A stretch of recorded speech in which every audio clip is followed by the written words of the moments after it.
Apollo 16 was, I think, extremely important from a scientific, geological standpoint. We were the only mission targeted into the lunar highlands. Every other mission either landed on the Mare or on the edge of the Mare. But this was a mission that was targeted into the lunar highlands to place experiments, collect samples that were hopefully unique in the Apollo mission. The Apollo 16 astronauts on the moon, John Young, Charlie Duke, with Ken Mattingly orbiting overhead, they made a significant geological discovery on the moon. The geologists expected to find volcanic rocks and landforms on the surface of the Cayley Plains. We discovered that the rocks were different. They were not volcanic, particularly like the ones in the Mare. John and Charlie down on the moon brought back samples of breccias, the product of titanic impacts on the lunar surface. And the change in our geological understanding of the Apollo 16 landing site was due to those intrepid geological explorers. The most memorable moment had to be the landing. Apollo 14, they had come over our potential landing site, and he'd taken a series of photographs as they came over what eventually became our landing site. Unfortunately, the camera that he used was the highest quality they had, but it only had resolution of 45 feet. The model that we used to land in the simulator was based on these photographs. Well, when John and I pitched over and saw the moon for the first time from an altitude of about 7,000 feet, man, we were stunned. Look at all those craters down there that we didn't see and had not even known they were there. So John had to start maneuvering the lunar module to find a fairly level, crater-free, rock-free place to land. And he did a great job. He landed probably within 200 feet of our target X marks the spot we had, and it was dead level and no rocks around, no big ones anyway. So we had a very, very easy place to work from once we started our geological expedition and loading the rover and putting up the experiments that we had that were going to be in place. John Young was the ultimate commander. He didn't rule the crew with an iron fist, but he was a great mentor. He knew how to get us trained. He knew what was important, and we just said yes, sir, and we followed him. He had been a command module pilot on Apollo 10, so he was a great help to Ken, TK Mattingly, and to me, we became like twins. We trained so much, and he had a great sense of humor and was a great mentor to me, sort of helping me, guide me through the training, because it was a lot to learn. And we spent thousands of hours in the simulator. And John was just a tremendous pilot, great in emergencies. I mean, there was nothing that could get him flustered. And so he taught me so much, and really miss him. One of my favorite experiences with John Young was flying the T-38 aircraft from Johnson Space Center on our many missions across the country for astronaut training and for management meetings and so on. We would fly regularly out to El Paso, where John would get his shuttle training aircraft practice, and I'd go along sometimes to watch those dives on the White Sands Missile Range. Coming back across West Texas at night, returning to Houston, we would have a dome of limitless stars overhead with the Milky Way visible, the stars, the planets, and we'd turn the cockpit lights down, and I'd get to talk to John about his interest in astronomy, his thoughts about exploring Mars one day or returning to the moon. And that was where I could usually sneak in a question about, John, what was it like to drive the rover on the moon or to explore the Descartes highlands of the moon's southern hemisphere?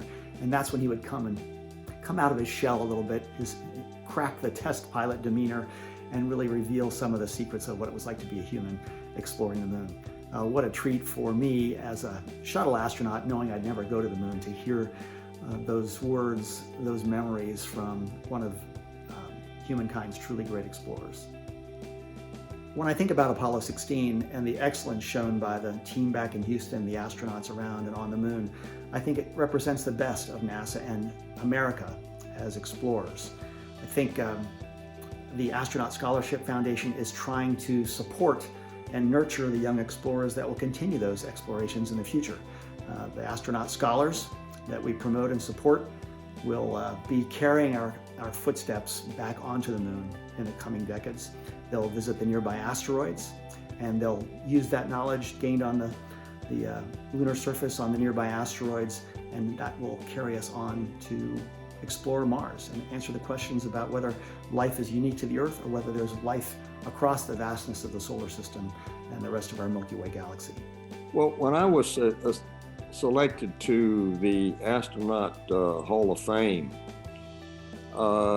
it was, I finally understood at that point the importance of ASF, of motivating this generation of kids that are coming up and giving them a chance with scholarships and mentorships and stuff like that. And the goal that ASF was aiming for and fulfilling and realizing, it was changing lives of these young scholars.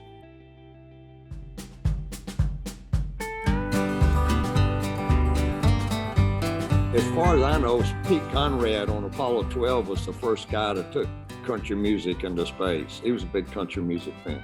Next guy was Apollo 14, Stu Rusa. And we had a good friend who was a leading country music disc jockey in the Houston area. His name was Bill Bailey. And so I called Bill and I said, Bill, I need 2 hours of country music, and could you put it together for me? He said, you got it. So we were on our way to the moon. We just left Earth orbit, I believe, and we're getting ready to have a meal or something anyway, we had some time, and I plugged in this first cassette, and it was... My name is Merle Haggard, and we want to dedicate this especially to Charlie Duke. He was the one who asked for the tape, and of course, the other two fellows are invited to listen. Unless you have separate compartments, maybe you can get away from it. And we hope you all get back safe.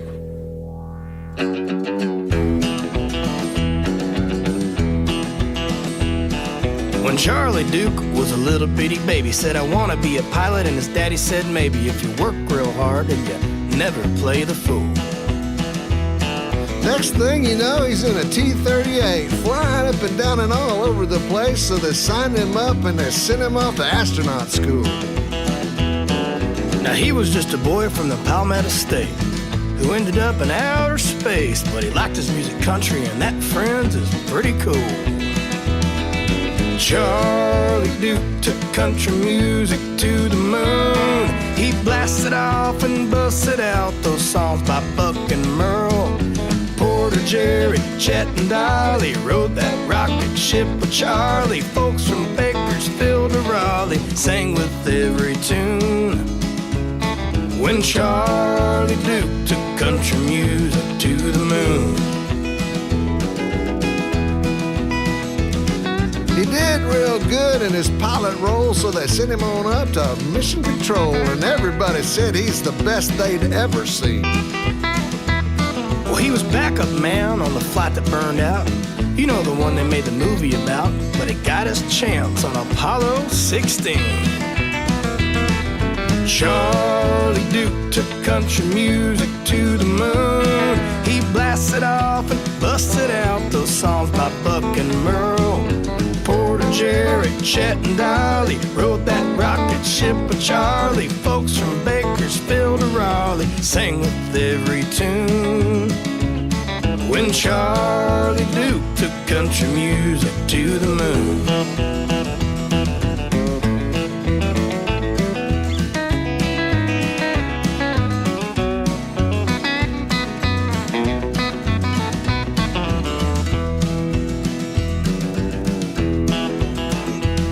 When he landed on the moon, he went for a walk. He left a picture of his family and he took a moon rock, but he won't elaborate on the things that might have been. Well, this space cowboy and country music maverick flew to the moon, and there you have it. It ain't happened since, and it's never gonna happen again. The day Charlie Duke took country music to the moon, he blasted off and busted out those songs by Buck and Merle. Porter, Jerry, Chet, and Dolly rode that rocket ship with Charlie. Folks from Bakersfield to Raleigh sang with every tune. When Charlie Duke took country music to the moon. When Charlie Duke took country music to the moon.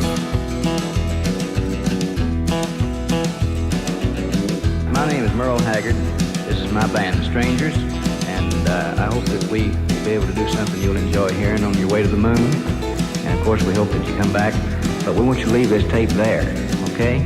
We want this tape to be out of sight. I have a message for Colonel Duke, too. You have a message, Colonel? Right. Okay. Colonel Duke, this is a message from your wife, Dorothy. She just wonders if you'd mind throwing down the car keys so she can take your two boys, Charles and Thomas, to the movie. Isn't that pitiful? Oh, well, if them boys want to go to the movie, well, I just pitch them keys out and they'll get it. They'd probably rather go to the moon, though.